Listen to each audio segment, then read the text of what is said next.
Atëherë, besoj kemi ardhur në fund të kësaj seanse e raportimit të prokurorit përgjithshëm lidhur me veprimtarinë e institucionit që ai drejton përgjendjen e kriminalitetit për vitin 2024.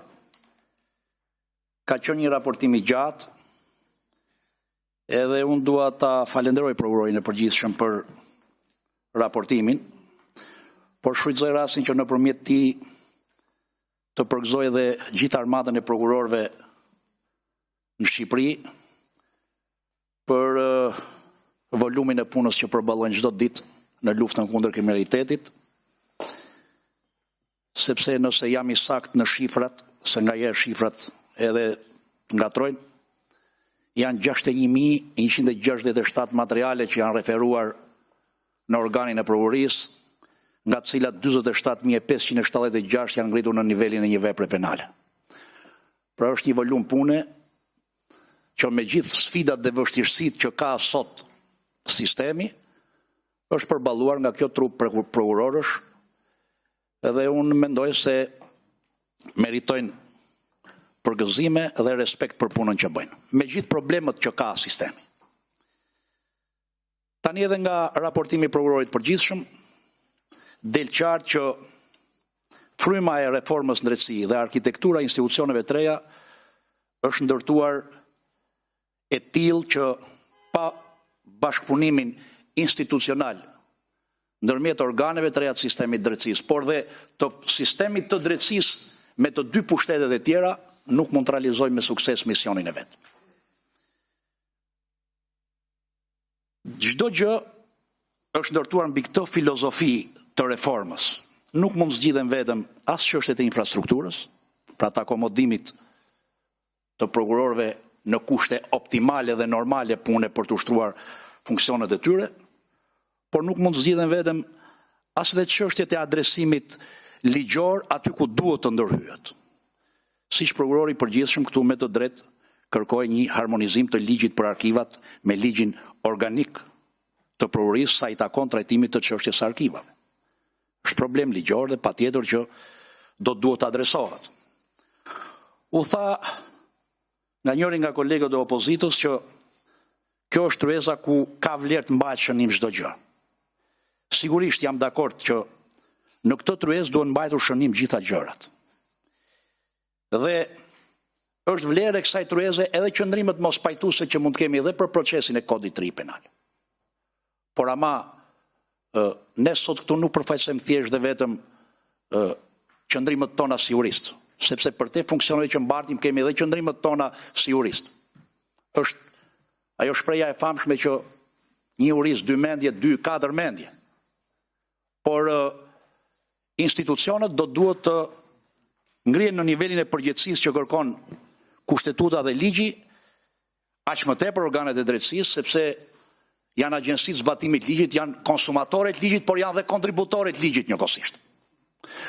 Por çështjet e politikbërjes dhe çështjet e analizave të thelluara që kërkohen sa i takon procesit të ligjbërjes, sigurisht është një proces udhëhec që i takon tërësisht Ministrisë Drejtësisë për si organ përgjegjës për politikat në nivelin e propozimit dhe të hartimit të ligjeve, si përfaqësues e ekzekutivit, e Këshillit të Ministrave.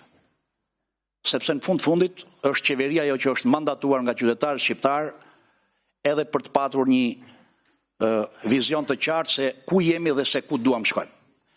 Dhe ne jemi në një proces shumë të rëndësishëm që stacioni ynë është i definuar shumë qartë që brenda vitit 2027 të përmbyllim kapitujt që kemi hapur të negociatave me Bashkimin Evropian, ku pa diskutim edhe prokuroria dhe të gjithë organet e tjera të sistemit drejtësisë kanë një rol të dorës parë për të luajtur sa i takon përmbushjes së piketave të ndërmjetme që kanë të bëjnë me adresimin edhe të këtyre çështjeve që ne diskutuam sot. U tha që është çështje e mentalitetit. Edhe prokurori i përgjithshëm e ngriti, por dhe zoti Xhafaj, por dhe disa nga kolegët e tjerë e evidentuan të tryezë që është edhe çështje e mentalitetit, edukimit, pra kërkohet është domosdoshmëri çështja e edukimit ligjor.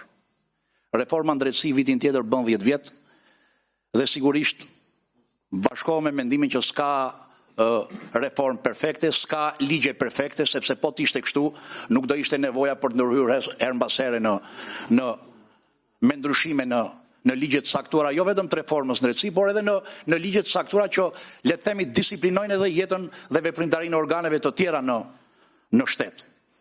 Është çështje mentaliteti dhe fryme, dhe unë këtu bie dakord. Kushtetuta e Republikës Shqipërisë dhe paketa e ligjeve të reformës në drejtësi kanë qenë të tilla që e kanë çuar pushtetin e hetimit tek prokurori i çështjes. Dhe mbaj mend në ato diskutimet e gjata të kushtetuese që kemi patur, por edhe në të paketës bazë të ligjeve të reformës në drejtësi, kjo ka qenë fryma e që kemi dashur të definojmë kushtetutë sa i takon organit hetimit. Pushteti i hetimit të shkojë tek prokurori i çështjes dhe të kishim një kontroll gjyqësor të veprimtarisë së prokurorëve në ushtrimin e funksioneve të tyre. Unë e kuptoj që ka nevojë për kohë.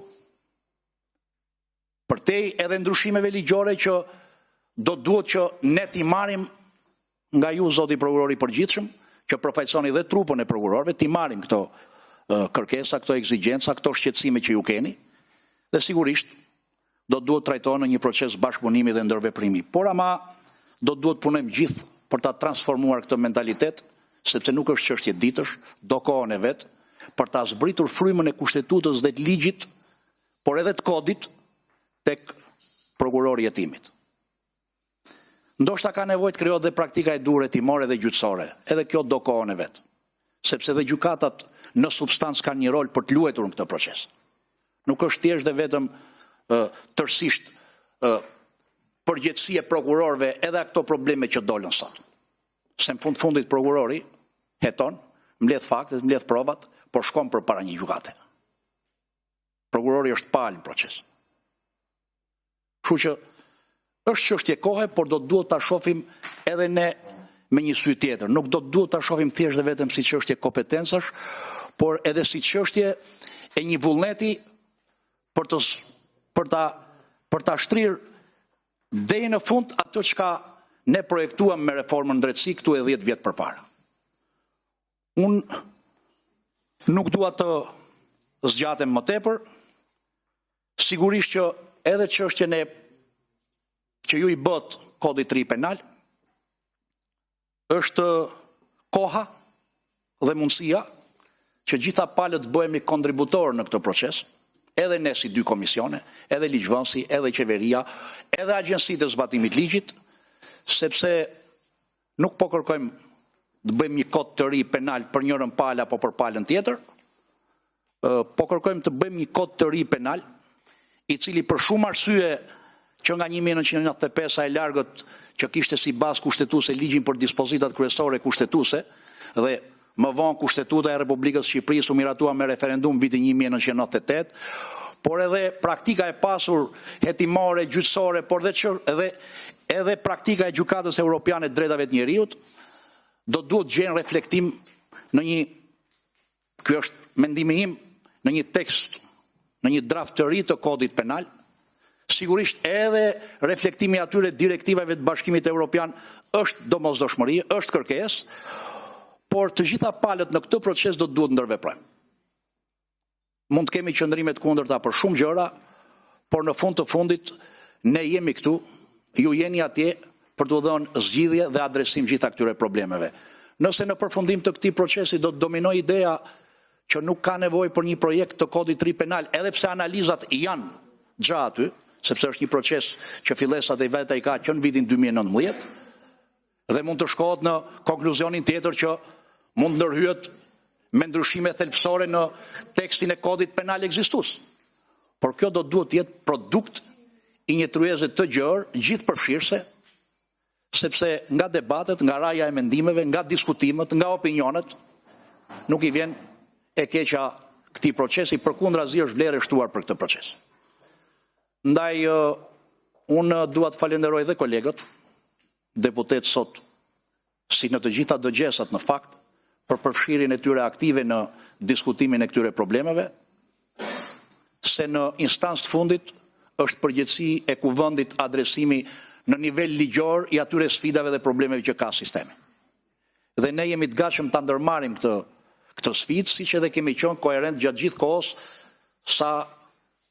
që nga dita 1 e fillimit të zbatimit të reformës në drejtësi. Dua të falenderoj edhe mediat për pasqyrimin e kësaj dëgjese të gjatë. Ne kemi thënë që ditën e parë që ka një interes publik për raportimin e organeve të drejtësisë, aq më tepër të institucioneve të sistemit të drejtësisë penale, ku është prokurori i përgjithshëm e më pas do të kemi edhe drejtuesin e SPAK-ut. Shumë faleminderit për sot. Edhe do të jemi në relatorët i ftoj që të marrin në konsiderat kur të bëjmë projektin e rezolutës për institucionin e prokurorisë përgjithshme edhe disa nga problemet që dolën sot, ku të afirmohet edhe herë mbështetja e kuvendit për gjitha kërkesat që le të themi i japi një frymëmarrje të re punës së organit hetimit. Ky është qëllimi. Lufta kundër kriminalitetit nuk është detyrë vetëm e organit prokurorisë, është detyrë e të gjithë pushteteve. Shumë faleminderit edhe ditë mbar. Mirë, ka përfunduar këtu mbledhja e Komisionit Ligjeve në raportimin e prokurorit përgjithshëm Olsian Çela. Ne kemi rritur dhe në fund të hapësirës informative që, siç e thash në nisje të takimit tonë, do të jetë fokusuar kryesisht tek mbledhja që bëhet në periudha periodike dhe vjetore për të raportuar mbi punën e organit të prokurorisë. Ne do të ndahemi këtu, do të ritakohemi nesër, si gjithnjë në orën 13, deri atëherë vazhdoni të qëndroni në Top News për lajmet dhe zhvillimet e fundit. Bashkë, mirupafshim.